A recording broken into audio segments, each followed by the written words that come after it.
Beginning in the 1970s, several powerful psychedelic experiences played a pivotal role in my life. Then, in 2006, I discovered a psychedelic mushroom in Rosslyn Chapel, a Catholic church in Scotland, that was the catalyst for this entire research. Today, I'd like to share some of the findings of the psychedelic gospels.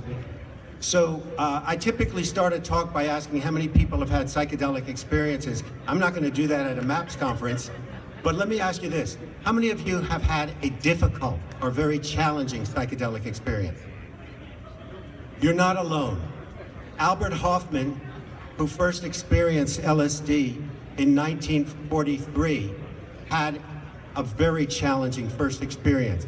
As he said, I was seized by the dreadful fear of going insane. I was taken to another time, another place, another world. Was I dying? For me, my first experience with orange sunshine at a rainbow family gathering high in the Rockies in Colorado was also a very challenging experience. I was in a very tumultuous time in my life. That was my set. And that little tab of acid spun me into a Carlos Castaneda-like world of malevolent spirits. And it was a real learning experience. I felt challenged by it. Where was my instant nirvana? Where was my numinous nirvana? Where was my instant enlightenment that Timothy Leary was promising? Nowhere to be found. But undaunted, I decided, you know, I want to learn a lot more about psychedelics. I want to learn a lot more. And as a professor, as an anthropologist, I decided to design a course then titled Hallucinogens and Culture, which I taught at Florida International University from 1975 to 2014 when I retired there. It's still in the catalog. It may be the first 4-credit course on psychedelics in the country. In Florida. This course starts off with a discussion of what are the major landmarks in the study of hallucinogens and culture.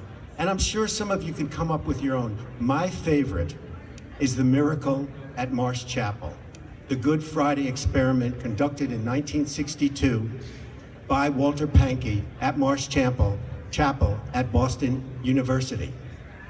This study created an illuminated synthesis between religion and science, and it definitively proved that synthetic psilocybin could create and generate an authentic mystical experience.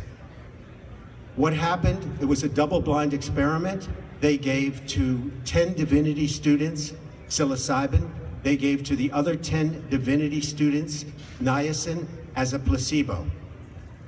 9 out of the 10 students who received the psilocybin had a full-blown mystical experience. And one of them, Houston Smith, the eminent scholar of religion who died recently, said, "This was the most powerful cosmic homecoming I have ever experienced."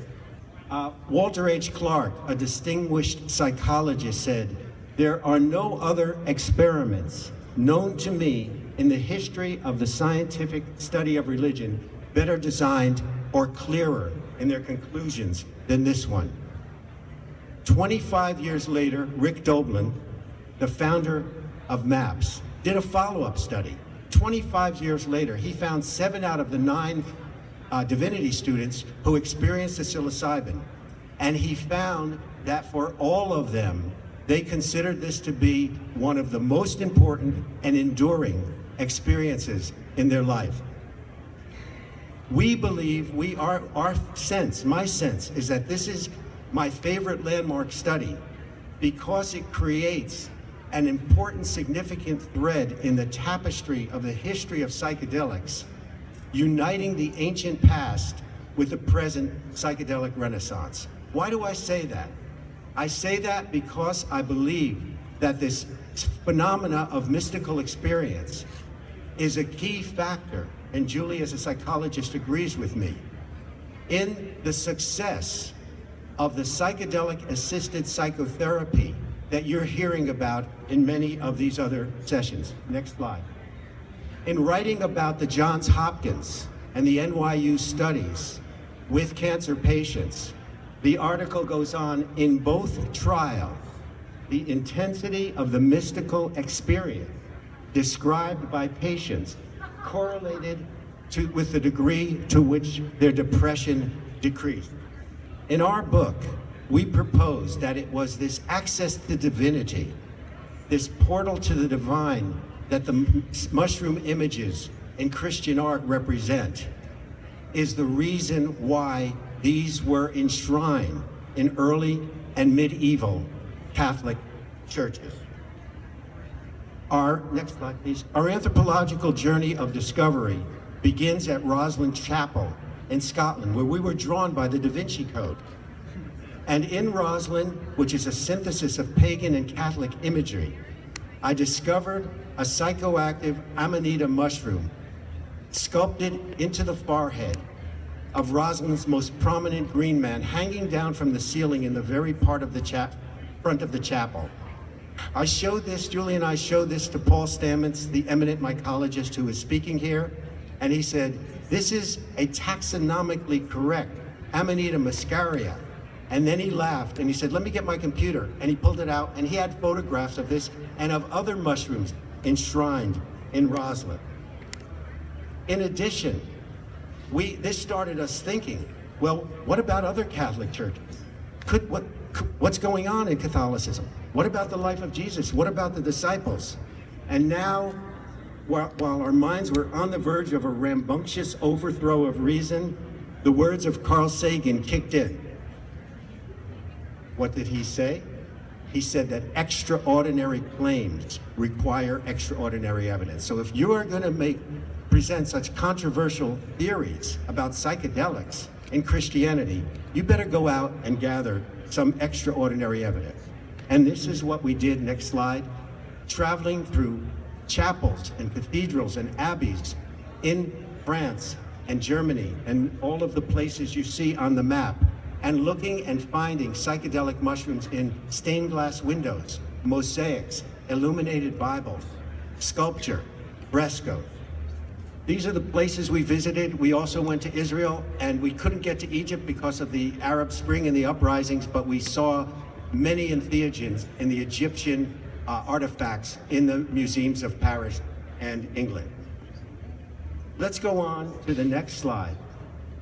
This is a small church, the Church of Saint Martin de Vic, in the center of France.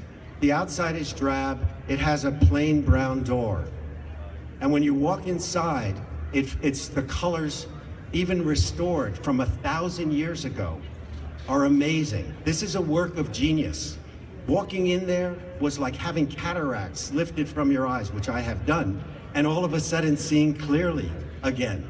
And when we walked into the choir and we looked at this fresco of Jesus entering Jerusalem, riding on the ass, followed by his disciples, Julie grabbed my arm and she said, Jerry, do you see what I see? And I looked in the upper corner there and I said, oh yes, I see what you see. One of the joyful youth welcoming Jesus to Jerusalem is holding the stem of one of 5 tan, smooth, large psilocybin mushroom caps. Now, we've heard that size matters, and it certainly matters in Romanesque art. Size did matter, and the fact that these caps are so large. When we follow this painting to the next wall, it takes you to the towers of Jerusalem. And there, what is growing out of the towers of Jerusalem? Large psilocybin mushroom caps being cut down with long knives. And then we could barely believe our eyes, because this tower overlooked a painting, a fresco of the Last Supper, which is in our book, with Jesus and the disciples, with mushroom caps on the table, the long knives, and when you look very closely at the photographs in our book, mushrooms drawn very distinctively into the hem of the disciples. It was at this point that we had our aha moment, and we said, this is an alternative history of Christianity. This is different from the master story. And this started to make sense because Pope Gregory in the 6th century said, people are illiterate. Let art be the Bible. Let art be the religious instruction of the illiterate. Now we had to ask ourselves and check ourselves again. We said, well, is this a marginal Catholic cult? Is this a renegade bunch of hippie priests operating far from the crown and the church out here in the center of France? We need to go to the high holy places of Christendom. We need to go to Chartres Cathedral. We need to go to Canterbury Cathedral. We need to go to St. Michael's Church in Germany. And here's what we found. Next slide, please. This is on the cover of our book. This comes from an illuminated Bible, which is richly illustrated and decorated with gold inlaid on it. And this is from the first folio, which has 12 drawings, including from Genesis. And this is God creates plants.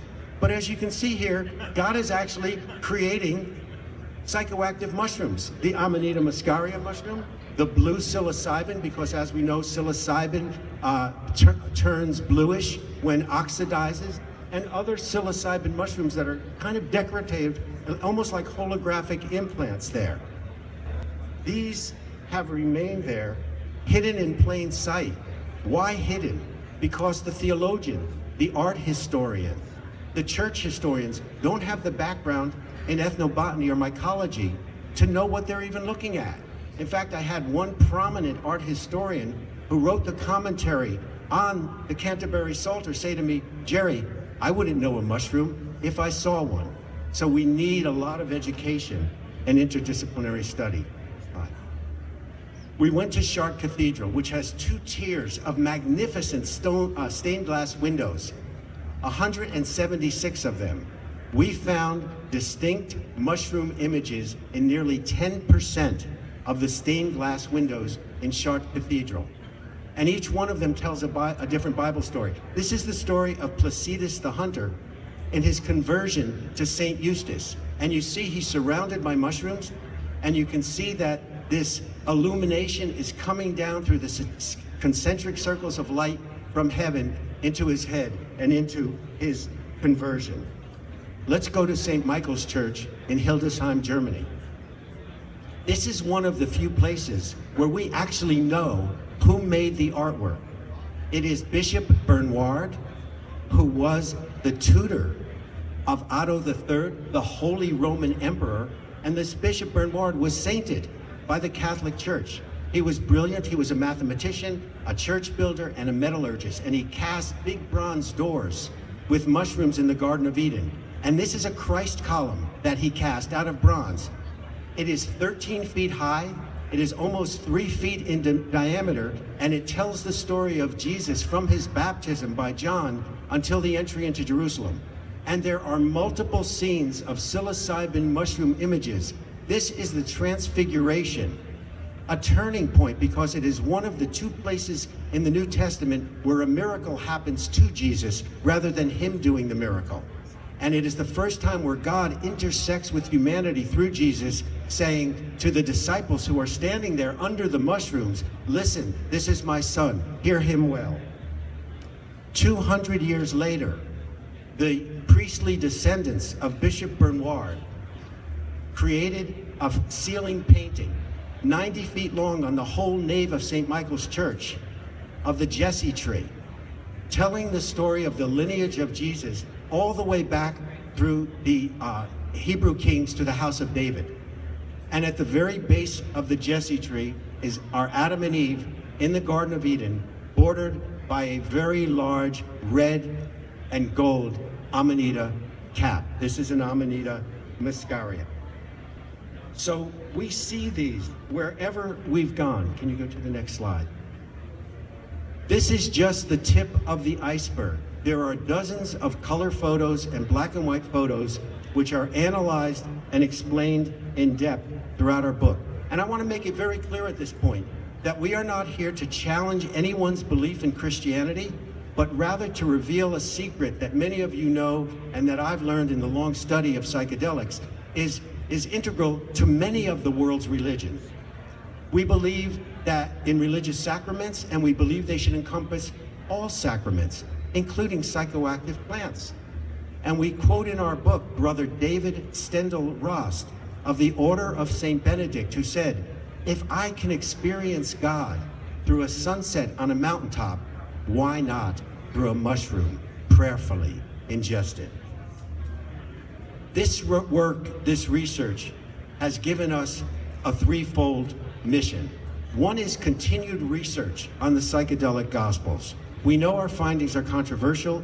In the end of our book, we call for the creation of an interdisciplinary committee on the psychedelic gospels to not only evaluate the analysis that we present, but all of the other many mushroom images that are turning up in churches and cathedrals from Europe to the Middle East and into Russia.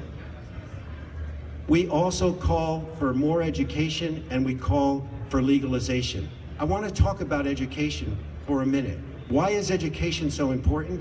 Because I went through a whole graduate program in anthropology at Cornell University with a minor in Latin American studies, one of the areas of the world where you find prolific use of psychedelics. And I'm not going to go through naming the different tribes, and you know ayahuasca and peyote and San Pedro and others. But I'd never heard one word about psychedelics. The students who've come to my class for 4 decades, they tell me, Dr. Brown, I've never heard 95% of what you're talking about. So there is a big stigma, there is a big taboo, there is a big loss. And I applaud the call for bringing this into academia, but it's going to be a rough road and a long haul to get courses accredited into the program. So what we have today is this fabulous tool of social media. And how many of you are with psychedelic clubs or with psychedelic societies? A number of you. And I've been invited to address a number of those clubs in DC and Austin through webinars, and I am happy to do that. And if you're interested in having me speak, please, I'll take my card at the end of this presentation. I also want to applaud Thomas Roberts, who in his book, The Psychedelic Future of the Mind, raises this issue, and he says, to be an educated person in the 21st century, we ought to have the option to explore psychedelics at some point in our life. And we have called, Julie and I, for the creation of sacred centers, religious centers, sort of what existed in Eleusis, where people could go and responsibly explore psychedelics. I also want to talk, in order for that to happen, there's going to have to be legalization. And I applaud everything that MAPS is doing wholeheartedly. But what about the rest of us who don't need PTSD, trauma, psychedelic treatment, or cancer? What about the 26 million Americans who have explored LSD and other psychedelics and found they are very useful for personal growth, for creativity? Steve Jobs said, I love LSD. It was one of the most significant things in my life and helped me create Apple and helped me think differently, for creativity and innovation. We believe that, and we have found in the case of the Native American Church, in the case of Santo Dime, that in the case of Santeria, that the Supreme Court has been very rigorous and very generous in its interpretation of the First Amendment, that there will be Congress shall make no law respecting an establishment of religion or prohibiting the free exercise thereof. So we believe that legalization will be, through religious use, will be an avenue that will get us there faster and will cover many, many more people. And we think that the legal wheels and the institutional syncretism between Catholicism and other religions and psychedelics, such as has happened with the church in Brazil, is an important avenue to explore. I want to conclude. I would like to conclude by paraphrasing the final words of our book. Certainly, psychedelics have posed tremendous challenges throughout history to political and religious communities alike. With the coming of monotheism, psychedelics were suppressed as the forbidden fruit in the Garden of Eden, and that's our conclusion. During the Inquisition, psychedelics were demonized as the tools of Satan by the inquisitors. And during the 1960s, psychedelics were banned as dangerous drugs. Now look, It took 300 years for the Catholic Church to apologize to Galileo. We hope it won't take that long for an apology to the wise women who were burned at the stake of the Inquisition for their knowledge of medicine and herbs. It's very rare in American life that you get a second chance, and psychedelics now have a second chance to do it right and come into the mainstream. This time around, let's explore them with an open heart and an open mind. Thank you. Thank you.